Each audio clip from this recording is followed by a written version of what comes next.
আধুনিক ভারতের রাজনৈতিক চিন্তাধারা।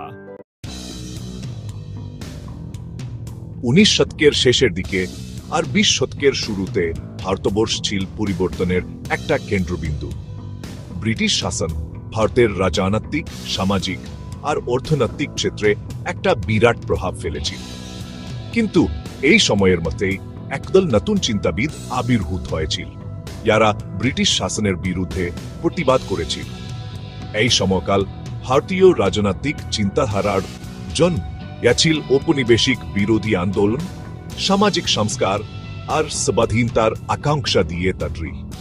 পাশ্চাত্য রাজনৈতিক চিন্তাধারা আর প্রাচীন ভারতীয় ইতিহাস দুটো দ্বারাই অনুপ্রাণিত হয়। তারা স্বাধীন ভারতের জন্য একটা নতুন পথ খুঁজেছিল। এই বুদ্ধিবৃত্তিক আন্দোলনের কেন্দ্রবিন্দু ছিল রেডিক্যাল গণতন্ত্রের উত্থান, যা ছিল একটা শক্তিশালী বিকল্প ধারণা।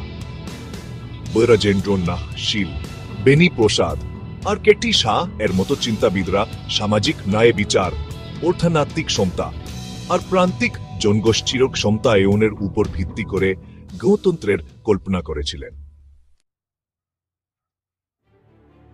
ভারতে রেডিক্যাল গণতন্ত্র ছিল বিদ্যমান ক্ষমতার গঠনের সম্পূর্ণ পুনর্গঠনের একটা আহ্বান। শীল, প্রসাদ আর শাহ এর মত চিন্তাবিদরা যুক্তি দিয়েছিলেন যে ঔপনিবেশিক শাসনের মধ্যে প্রকৃত গণতন্ত্র বিকশিত হতে পারে না। তারা বিশ্বাস করতেন যে প্রকৃত গণতন্ত্রের জন্য কেবল নির্বাচনই যথেষ্ট না, এটার জন্য নাগরিকদের সক্রিয় অংশগ্রহণ আর সামাজিক ন্যায় বিচার প্রয়োজন। সামাজিক ন্যায় বিচারের উপর এই জোর দেয়া ছিল ভারতীয় রেডিক্যাল গণতন্ত্রের একটা বিশেষ বৈশিষ্ট্য। আধুনিক ভারতের ইতিহাসের একজন প্রভাবশালী ব্যক্তিত্ব বি.আর. আম্বেদকর যুক্তি দিয়েছিলেন হে সামাজিক আর অর্থনৈতিক সমতার ব্যতীত রাজনৈতিক স্বাধীনতার কোন অর্থ নেই। আম্বেদকর ইনি ভারতের সংবিধান রচনায়ও গুরুত্বপূর্ণ ভূমিকা পালন করেছিলেন। তিনি জাতিভিত্তিক বৈষম্যের বিরুদ্ধে লড়াই করার জন্য এবং দলিতদের অধিকারের জন্য আজীবন লড়াই করেছিলেন। গণতন্ত্র সম্পর্কে তাঁর দৃষ্টিভঙ্গি ছিল সামাজিক ন্যায় বিচারের সংগ্রামের সাথে ওতপ্রোতভাবে জড়িত। প্রকৃত সমানতার জন্য কেবল আইনি সংস্কারই যথেষ্ট নয়, সামাজিক মনোভাব এবং কাঠামোর মৌলিক রূপান্তরও প্রয়োজন। আধুনিক ভারতীয় রাজনৈতিক চিন্তাধারায় আম্বেদকরের অবদানকে অতিরঞ্জিত করা যায় না। এইসব বিশিষ্ট ব্যক্তিত্বদের পাশাপাশি কম পরিচিত চিন্তাবিদরাও ছিলেন, যারা ভারতের রাজনৈতিক চেতনা গঠনে গুরুত্বপূর্ণ ভূমিকা পালন করেছিলেন। বৈরাজেন্দ্রনাথ শীল এমন এক ভবিষ্যতের কল্পনা করেছিলেন যেখানে ভারত বিশ্বের মঞ্চে তার স্থান ফিরে পাবে, তার অনন্য একটি এবং মূল্যবোধের উপর আত্মবিশ্বাসী হয়। বেনি প্রসাদ ভারতীয় সমাজ এবং প্রতিষ্ঠানের উপর ঔপনিবেশিকতার ক্ষতিকারক প্রভাবের উপর আলোকপাত করেছিলেন। কেটি শাহ ব্রাজের অর্থনৈতিক দিকগুলির উপর ধ্যান কেন্দ্রীভূত করেছিলেন।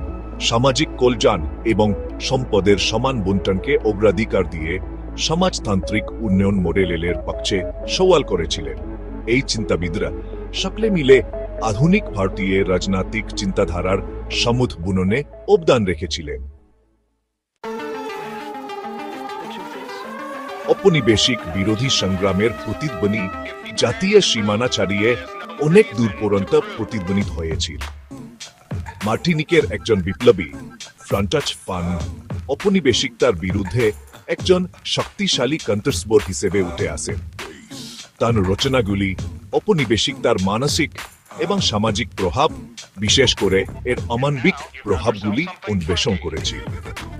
ঔপনিবেশিক শাসনের উত্তরাধিকার নিয়ে ব্যস্ত থাকা ভারতীয় বুদ্ধিজীবীদের কাছে ফানের ধারণাগুলি গভীরভাবে প্রতিধ্বনিত হয়েছিল। ঔপনিবেশিকতার অমানবিক কাঠামোর তার বিশ্লেষণ এবং অত্যাচারের মানসিক দিকগুলির উপর জোর দেওয়া ভারতীয় রাজনৈতিক চিন্তাধারায় উর্বর ভূমি পেয়েছিল। আধুনিক ভারত রাজনৈতিক চিন্তাধারার প্রাথমিক অগ্রগামীদের চিরস্থায়ী উত্তরাধিকারের প্রমাণ। তারা যে ধারণাগুলি লালন করেছিলেন তা গণতন্ত্র, সামাজিক ন্যায় বিচার এবং বিশ্বে ভারতের স্থান নিয়ে বিতর্কে আজও প্রভাবিত করে। তবুও ভারতের যাত্রা বিভিন্ন প্রতিবন্ধকতায় পুরা। আজ ভারত অর্থনৈতিক অসমতা, ধর্মীয় উত্তেজনা এবং জাতিভিত্তিক বৈষম্যের চিরস্থায়ী উত্তরাধিকারের সাথে লড়াই করছে। আম্বেদকর এবং তারপর সমসাময়িকদের দ্বারা সমর্থিত সামাজিক ন্যায় বিচারের সংগ্রাম এখনো চলছে। একবিংশ শতাব্দীর জটিলতা নিয়ে ভারত যখন এগিয়ে চলছে, তখন তার রাডিক্যাল গণতান্ত্রিক চিন্তাবিদদের উত্তরাধিকার উৎসাহ এবং প্রতিদ্বন্দ্বিতা উভয়ই প্রদান করে। আধুনিক ভারতীয় রাজনৈতিক চিন্তাধারার গল্প এখনো লেখা হচ্ছে এবং এর ভবিষ্যৎ বর্তমান অসন্তোষগুলির সমাধান করার উপর এবং তার প্রতিষ্ঠাতা আদর্শের প্রতি বিশ্বস্ত থাকার উপর নির্ভর করে।